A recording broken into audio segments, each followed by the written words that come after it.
So this snippet's going to look at Reagan's second term performance on domestic matters, which in contrast to the situation in international affairs was not nearly as productive. And there was this sense, I think, by late 87 and 88 that Reagan had kind of run out of steam in terms of his domestic agenda.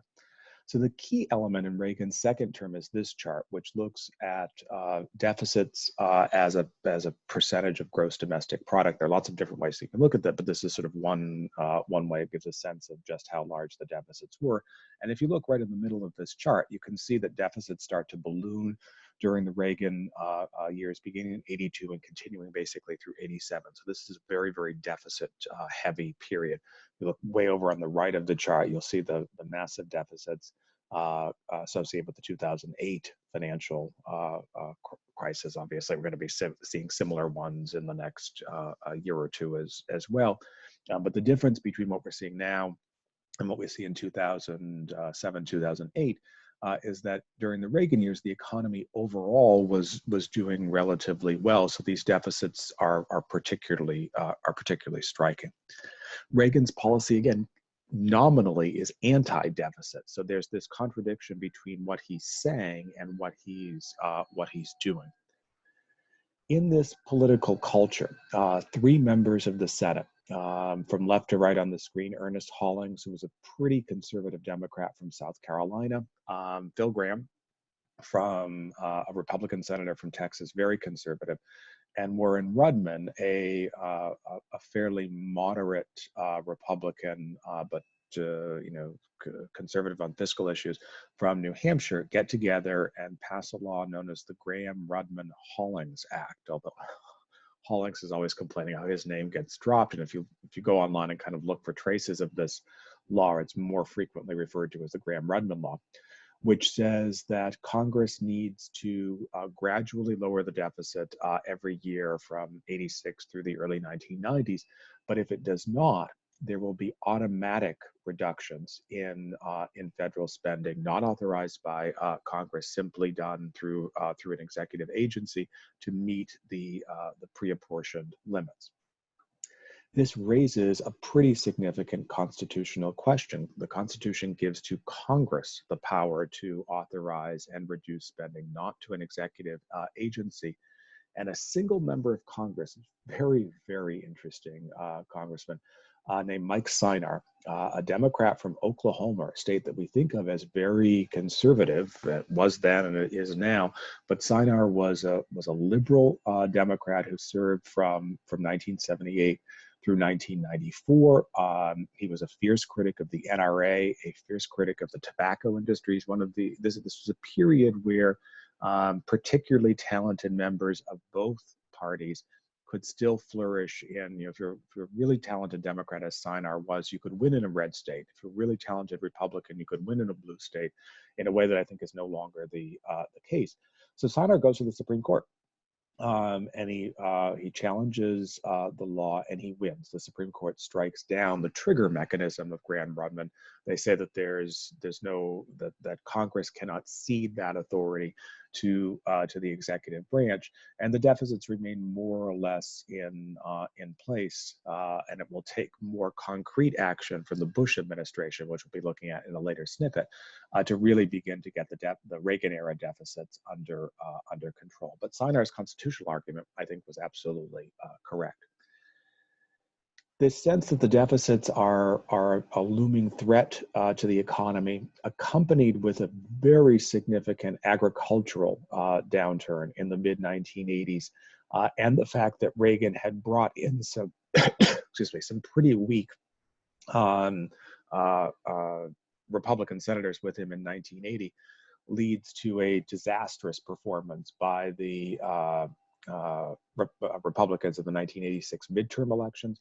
The Democrats, remember, already had the House, but they retake control of the Senate by taking from Republicans all of the states that are in light blue on this map: Florida, Georgia, Alabama, North Carolina. They went 4 southern states.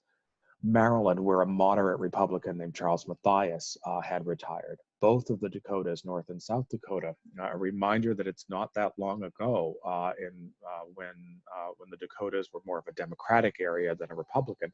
And in the West, the Democrats pick up seats in Nevada and Washington State. Some of the Democrats elected in 1986 are quite weak and will not last beyond a single term, but two of these states, South Dakota and Nevada, these outcomes are very significant for us for the remainder of this course. In South Dakota, the Democrats elect the man on the left here, a guy named Tom Daschle, who will take over as the Senate Democratic leader in the 1990s. He will serve until 2004 when he's narrowly defeated. And then he is replaced when he leaves office as Democratic leader by his former deputy, Harry Reid, who was elected to the Senate from Nevada in 1986.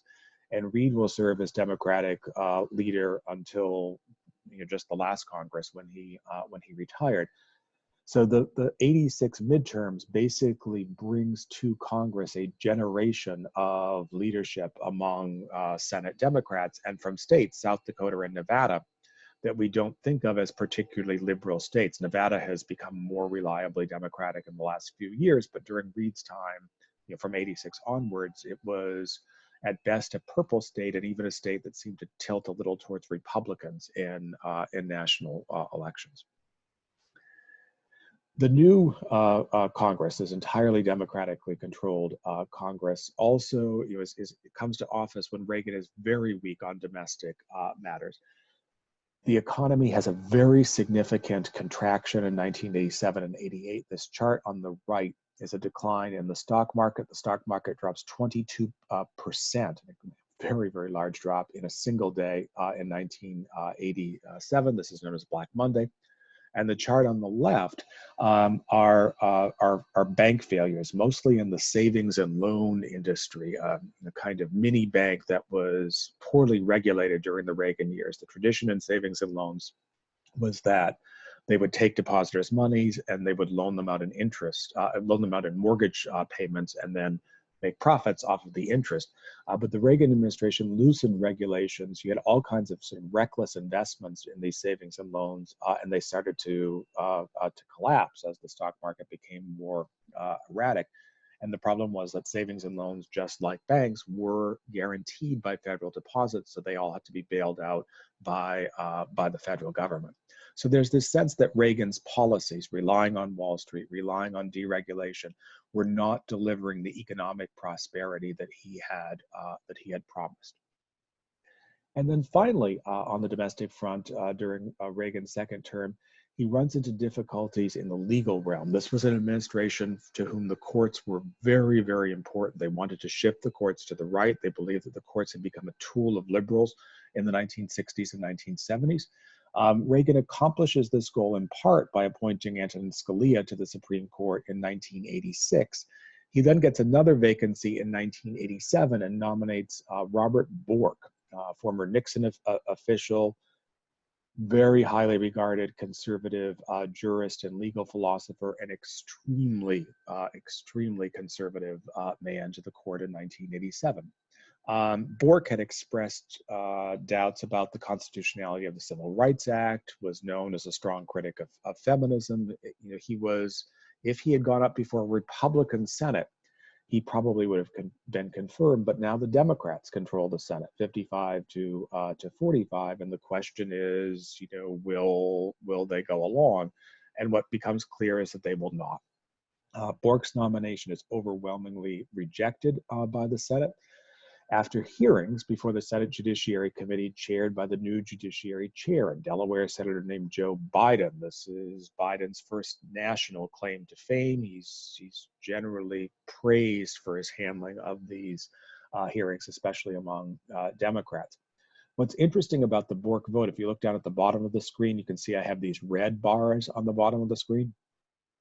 Those are Republican senators who voted against Bork. 6 Republicans vote against him. So even among moderate Republicans, there's this sense that Bork goes too far. There are only 2 Democrats, very conservative, a Democrat from Oklahoma named David Boren, and Fritz Hollings, this kind of moderate to conservative Democrat, who vote in favor of Bork's confirmation.